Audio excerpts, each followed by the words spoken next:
तीसरा सवाल होगा अन माल ही मिन ऐन इक्तसबहु व फीमा फज़अहु, यानी माल कहां से कमाया और कहां खर्च किया, इसका सवाल होगा।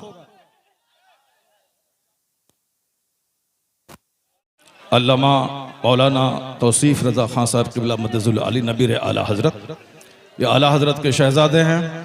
इन्होंने यहाँ आने के बाद आपको नसीहत की कि नात खानी भी हो मगर तकरीर सबसे पहले होनी चाहिए। मैंने आपकी इन अदाओं की वजह से मुझको नाराजगी हुई, क्योंकि तकरीर ना सुनने के बाद सारे लोग यकबैक खड़े हो गए। ये जलसे की तौहीन है, हमारे इलाके की तौहीन है। इसलिए यह जलसा है, सीरत की महफिल है, इस्लाह ईमानो अमल कॉन्फ्रेंस है। अब जरा थोड़ी देर मेरी गुफ्तगू सुने, उसके बाद दस्तारबंदी का मंजर होगा और हुजूर पीर तरीक़त का खिताब नायाब होगा। अल्लाह तबारक व तआला हमारे इलाके के सारे मुसलमानों को अपने उलमा की कद्र करने की तौफीक अता फरमाए।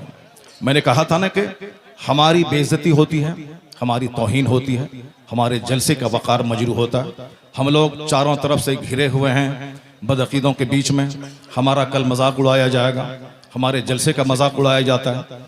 तो हमें सिर्फ आपकी इन अदाओं की वजह से तकलीफ होती है कि मैंने कहा ना कि जिस तरह आपने नात सुनी थी उसी तरह बैठ के आप 1 घंटे की तकरीर सुन लेते, ताकि पूरे हिंदुस्तान के लोग जानते कि वहाँ नात भी सुनी जाती है और तकरीर भी होती है। अब जरा गौर से सुनिए, हमारे ताल्लुक से कुरान शरीफ में कहा गया है कि कुंतुम खैर उम्मा, तुम बेहतरीन उम्मत हो, लोगों की तरफ भेजे गए हो। तुम्हारी ड्यूटी है खुद नेक बनना, दूसरों को नेक बनाना। तुम्हारी ड्यूटी है खुद बुराइयों से बचना, दूसरों को बुराइयों से बचाना। ये हमारी क्वालिटीज को कुरान शरीफ में बयान किया गया है कि you are the best community, तुम बेहतरीन उम्मत हो। और बेहतरीन क्यों हो? इसीलिए हो कि तुम्हारा काम ही है नेक बनना, दूसरों को नेकी का पैगाम देना। तुम्हारी जिम्मेदारी है खुद बुराई से बचना और दूसरों को बुराई से बचाना। दूसरे लोग खाने पीने पैदा हुए हैं, दूसरे लोग मौज मस्ती करने पैदा हुए हैं, दूसरे लोग शराब पिएं, बदकारी करें, सूद खाएं, उससे क्या मतलब है? उसको मरने के बाद हिसाब किताब का कोई खौफ ही नहीं है। ये सारी बातें हम मुसलमानों को सोचना है। सरकार दो जहां की हदीस है कि ला तज़ूलु क़दमा अब्दिन हत्ता युसअल अन अर्बईन। आका फरमाते हैं कि क़यामत के दिन बंदे का पांव अपनी जगह से 1 इंच नहीं हटेगा, 1 इंच नहीं हटेगा जब तक के 4 चीजों का उससे सवाल न हो जाए। जब तक के 4 चीजों का उससे सवाल न हो जाए। सबसे पहला सवाल होगा अन उमरिही फीमा अफना, यानी अपनी यह कीमती जिंदगी तुमने किस काम में गुजारी। ये तो हर मुसलमान को समझना होगा कि हम अपना बहुमूल्य जीवन सर से लेके पांव तक महासंख्यों रुपए से ज्यादा कीमती पार्ट्स अल्लाह ने दिए। जो लोग गूंगे हैं, बात नहीं कर सकते, उनको देखने के बाद अपनी जबान की अहमियत समझें। जो लोग अंधे हैं, देख नहीं सकते, उनको देखने के बाद अपनी आंख की अहमियत समझें। जो लोग पागल हैं, समझ नहीं सकते, उनको देखने के बाद अपनी अक्ल की अहमियत समझें।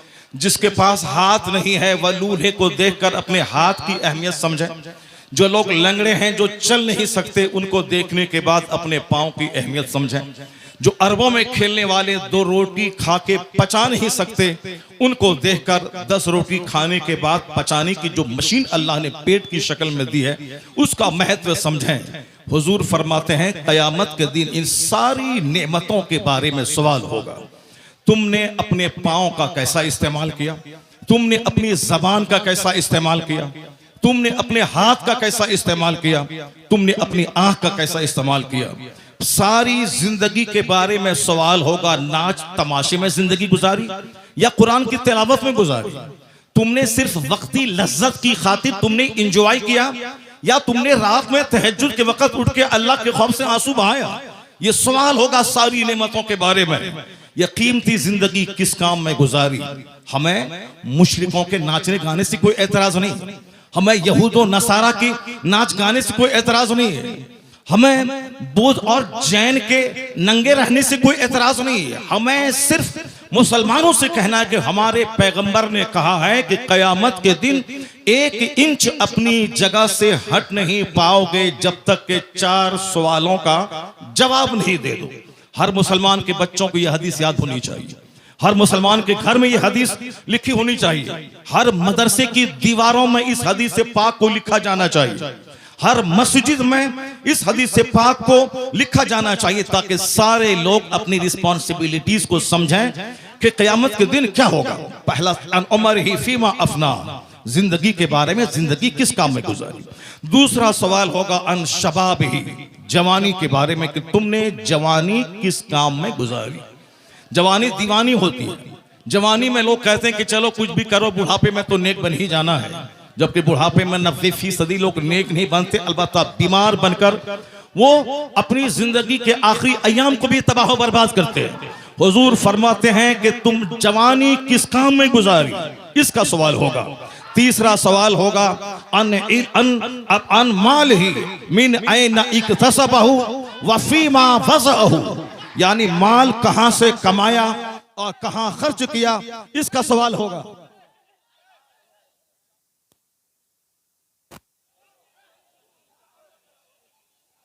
चलो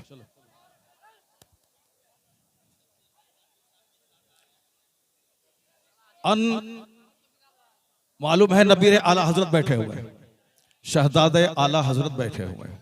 अदब करना, डिसिप्लिन, ये हमारा फर्ज होना चाहिए।